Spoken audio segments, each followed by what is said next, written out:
अस्सलामुअलैकुम नाज़रीन, मैं हूं डॉक्टर सईद इलाही। 2 हफ्ते कबल मैंने जिन खदशात का इजहार किया था, आज वो पूरे होते नज़र आ रहे हैं। और हुकूमत ने जिस तरह एक तरफा फैसले किए हैं, माहिरीन की राय के बरक्स लॉकडाउन को नरम किया और फिर ख़त्म किया, उसके नतीजे में आज कोरोना के पेशेंट्स बहुत बढ़ गए हैं, हलाकतों में बहुत इजाफा हुआ है। और सबसे बढ़कर ये कि जान बचाने वाले मसीहा भी इससे बच नहीं पाए और लातादाद हमारे डॉक्टर्स, तिब्बी अमला के अफराद जो हैं वो शहीद हुए हैं।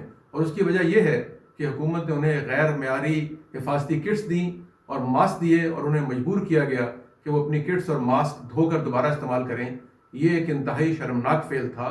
एक तरफ हुकूमत ऐलान कर रही है कि हम करोड़ों रुपए, अरबों रुपए ग्रांट देंगे, और एक तरफ चंद हज़ार रुपए की खातिर डॉक्टरों की जानों को ख़तरे में डाला जा रहा है और वो अपनी जान से हाथ धो रहे हैं। तो मैं हुकूमत से अपील करूंगा कि खुदारा इन फंड्स को प्रॉपरली इस्तेमाल करें और जो फ्रंट लाइन सोल्जर्स हैं उनकी जान बचाने के लिए इकदाम करें, क्योंकि हॉस्पिटल्स में वार्डें भर रही हैं और वेंटिलेटर्स भी हैं, उनकी भी बहुत जल्द कमी हो जाएगी। इस वक्त मौका है कि हुकूमत एक बार फिर फैसला करे कि उसे क्या करना है।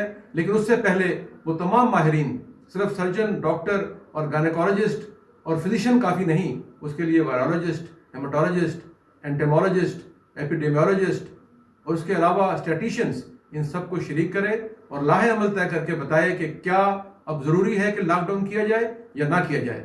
और दूसरी तरफ वजारत सेहत करोड़ों रुपए के इश्तिहार दे रही है कि घर में रहें, मोहतात रहें, लेकिन वज़ीर आज़म उसके बरक्स नथे गली में चहलकदमी कर रहे हैं।